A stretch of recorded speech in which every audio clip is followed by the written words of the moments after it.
Hello everyone, this is Explore by Siam. আজকের ব্লগটি specially ছাত্রাবাসে বাবুর্চি না থাকলে আমাদের যা করণীয়, তাই বাজার করার উদ্দেশ্যে আমরা বেরিয়ে পড়লাম 3 বন্ধু। একটি রিক্সা নিয়ে আমরা চলে আসলাম আমাদের নিকটস্থ বাজারে।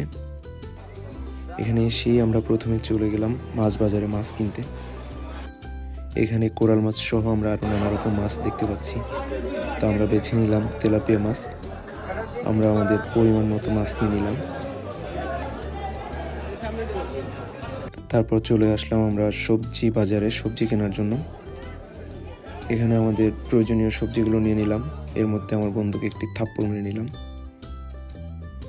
তারপর আমরা বাজার শেষে ফেরার পথে আমরা চলে আসলাম আমাদের কবি নজরুল ইসলাম ছাত্রাবাসে। এসে প্রথমেই আমাদের বাজারগুলো রেখে আমরা পরিমাণ মতো চাল নিয়ে নিলাম।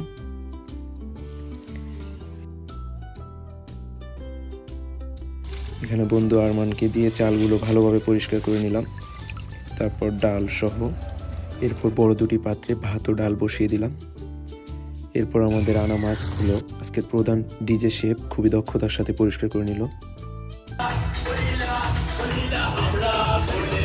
এবারে আমরা আমাদের আনা সবজিগুলো কেটে নিলাম। এখানে আমাদেরকে বিনোদন দেওয়ার জন্য কিন্তু আমাদের ডিজে শেফ নিচে গিয়ে যাচ্ছেন।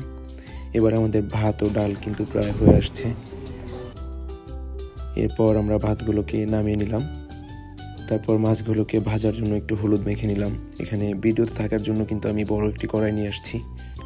রান্নার পূর্বে মাছগুলোকে ভেজে নেওয়ার জন্য পরিমাণ মতো একটু তেল ঢেলে নিলাম। এবারে গরম তেলের ভিতর বন্ধু আরমানের সহযোগিতায় মাছগুলোকে ছেড়ে দিলাম। দেখতে দেখতে আমাদের মাছগুলো ভাজা হয়ে গেছে। এরপর আমরা আমাদের প্রয়োজনীয় মশলাগুলো ব্লেন্ড করে নিলাম। এবারে মাছ রান্না করার জন্য গরম তেলের ভিতরে পেঁয়াজ ও মরিচ কুচি দিয়ে দিল। তারপর ব্লেন্ড করা মশলাগুলো দিয়ে ভালোভাবে কষিয়ে তরকারিগুলো ছেড়ে দিলাম। এরপর আমাদের ডিজে শেফ তার নিপুণ দক্ষতার সাথে নেচে গিয়ে তার রান্নার কাজ কমপ্লিট করে ফেলল। ভিউয়ার্স, এটাই ছিল আমাদের প্রথম ব্লগ। আপনারা অবশ্যই জানাবেন আজকের ব্লগটি আপনাদের কাছে কেমন লাগলো, আর মন্তব্য করতে ভুলবেন না। আমাদের সাথে থাকার জন্য আপনাদের সবাইকে ধন্যবাদ।